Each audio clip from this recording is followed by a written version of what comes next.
बच्चों, आप सभी का हमारे YouTube चैनल आइडियल देव क्लासेस में स्वागत है। बच्चों, आज हम आपके लिए एडगेट अभ्यास पुस्तिका विषय सामाजिक विज्ञान लेके आए हैं, जो कक्षा 7वीं के लिए है। और इस एडगेट अभ्यास पुस्तिका को मध्य प्रदेश राज्य शिक्षा केंद्र भोपाल द्वारा वर्ष 2023-24 के लिए बनाया गया है। और आज हम आपको जो कक्षा 7वीं है, विषय क्या है आपका सामाजिक विज्ञान का भाग 2 हमारा पर्यावरण भूगोल का अध्याय 7 यानी अंतिम अध्याय बताएंगे। और अध्याय 7 में क्या है, रेगिस्तान में जीवन। चलिए देखते हैं अध्याय 7 रेगिस्तान में जीवन। इनके प्रश्नों को हल करेंगे। चलिए, पहला प्रश्न क्या दिया है, लद्दाख में भेड़ एवं बकरी के बालों का उपयोग क्यों किया जाता है? अ नंबर सूती वस्त्र बनाने, ब नंबर सिल्क के वस्त्र बनाने, स नंबर टेरिकॉट के वस्त्र बनाने और द नंबर ऊनी वस्त्र बनाने। तो बच्चों, इसका सही आंसर हो जाएगा आपका अ नंबर सूती वस्त्र बनाने। लद्दाख में भेड़ एवं बकरी के बालों का उपयोग सूती वस्त्र बनाने में किया जाता है। तो आपका प्रश्न नंबर 1 कंप्लीट हुआ। इसके बाद प्रश्न नंबर 2 देखिए। प्रश्न नंबर 2 क्या कह रहा है, क्रिकेट का सबसे अच्छा बल्ला किस पेड़ की लकड़ी से बनाया जाता है? 4 ऑप्शन है। अ नंबर सरपत की लकड़ी, ब नंबर आम की लकड़ी, स नंबर नीम की लकड़ी और द नंबर बबूल की लकड़ी। तो इसका सही आंसर क्या हो जाएगा, अ नंबर सरपत यानी विलो की लकड़ी। क्रिकेट का सबसे अच्छा बल्ला सरपत की लकड़ी के पेड़ की लकड़ी से बनाया जाता है। तो इस प्रकार इसका अ नंबर का ऑप्शन सही होगा। नेक्स्ट प्रश्न है, मिस्र में उगाई जाने वाली कौन सी फसल पूरे विश्व में प्रसिद्ध है? अ नंबर गेहूँ, ब नंबर कपास, स नंबर मक्का और द नंबर कौआ। तो इसका सही आंसर आ जाएगा ब नंबर कपास। मिस्र में उगाई जाने वाली कपास की फसल पूरे विश्व में प्रसिद्ध है। इस प्रकार आपका प्रश्न नंबर 3 कंप्लीट होता है। इसके बाद प्रश्न नंबर 4 क्या कह रहा है, प्रश्न नंबर 4 देखते हैं। सहारा रेगिस्तान कितने वर्ग किलोमीटर के क्षेत्र में फैला हुआ है? प्रश्न क्या है, सहारा रेगिस्तान कितने वर्ग किलोमीटर के क्षेत्र में फैला हुआ है? तो चलिए इसका उत्तर देखते हैं। सहारा रेगिस्तान लगभग 8.54 लाख वर्ग किलोमीटर के क्षेत्र में फैला हुआ है।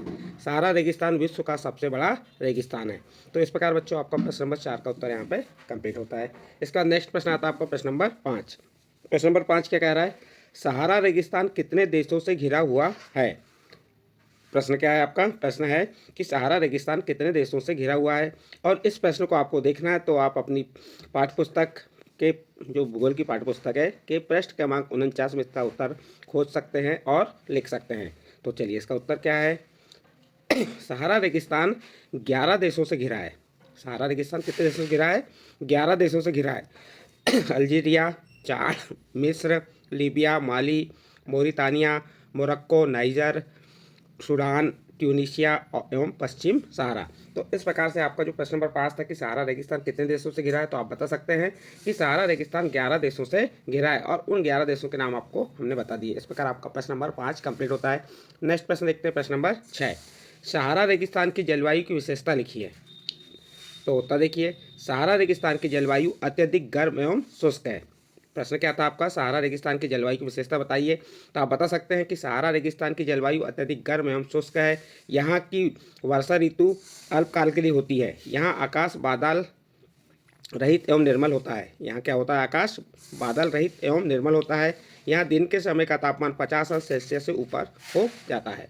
तो इस प्रकार आप प्रश्न नंबर 6 का उत्तर बता सकते हैं। इसके बाद नेक्स्ट प्रश्न आता है आपका प्रश्न नंबर 7। प्रश्न नंबर 7 क्या है, सहारा रेगिस्तान में कौन कौन सी वनस्पतियाँ पाई जाती हैं? तो आप उत्तर बताएंगे, सहारा रेगिस्तान में कैक्टस, खजूर के पेड़ एवं एकेसिया पाए जाते हैं। प्रश्न क्या था, सहारा रेगिस्तान कौन कौन सी वनस्पति पाई जाती हैं? तो आप बता सकते हैं कैक्टस, खजूर के पेड़ एवं एकेसिया जो वनस्पति वो पाई जाती हैं। कुछ स्थानों पर मनुद्यान खजूर के पेड़ों से घिरे हरित द्वीप पाए जाते हैं। तो इस प्रकार आप प्रश्न नंबर 7 का उत्तर समझा सकते हैं, बता सकते हैं, अपनी कॉपी में लिख सकते हैं। इसके बाद नेक्स्ट प्रश्न है आपका प्रश्न नंबर 8। मिस्र की में नील घाटी के लोग कौन कौन सी फसलें एवं पेड़ पौधे उगाते हैं? प्रश्न क्या है, मिस्र में नील घाटी के लोग कौन कौन सी फसलें एवं पेड़ पौधे उगाते हैं?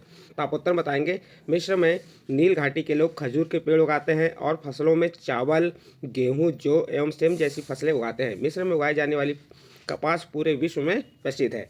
तो बच्चों, यहाँ पे आपका जो प्रश्न था कि मिस्र में नील घाटी के लोग कौन कौन सी फसलें एवं पेड़ पौधे उगाते हैं, तो आप बता देंगे कि मिस्र में नील घाटी के लोग खजूर के पेड़ उगाते हैं और फसल कौन सी, चावल, गेहूं, जौ एवं सेम जैसी फसलें उगाते हैं। मिस्र में उगाई जाने वाली कपास पूरे विश्व में प्रसिद्ध है।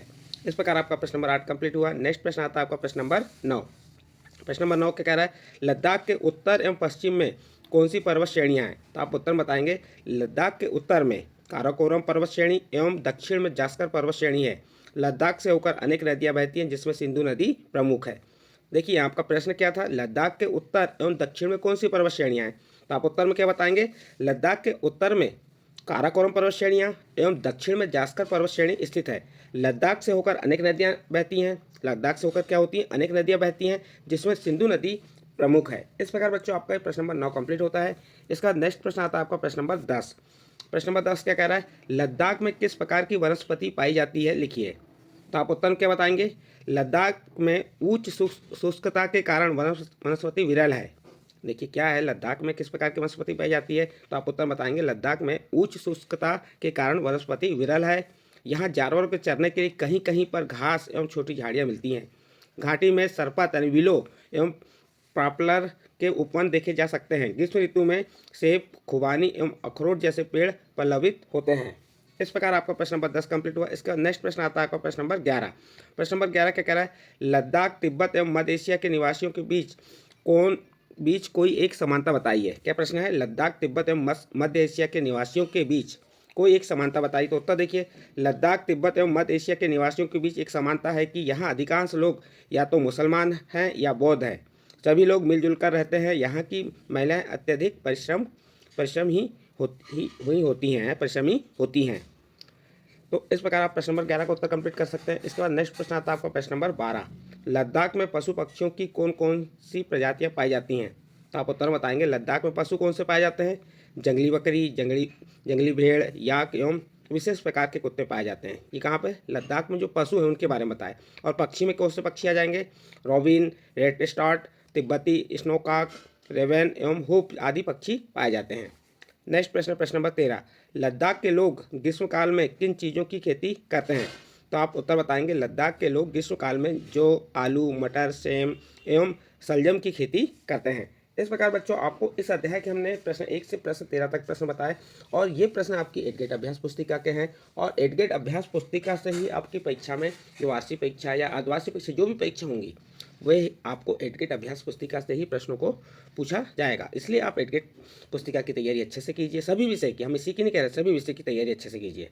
यदि बच्चों आपको हमारे द्वारा जो आपका भूगोल का अध्याय कौन सा था, अध्याय 7 रेगिस्तान में जीवन के जो प्रश्न दिए थे उनके उत्तर बताएगा, ये उत्तर अच्छे लगे हों तो आप हमारे चैनल आइडियल देव क्लासेस को सब्सक्राइब कीजिए, लाइक कीजिए एवं अन्य ग्रुप में शेयर जरूर कीजिए।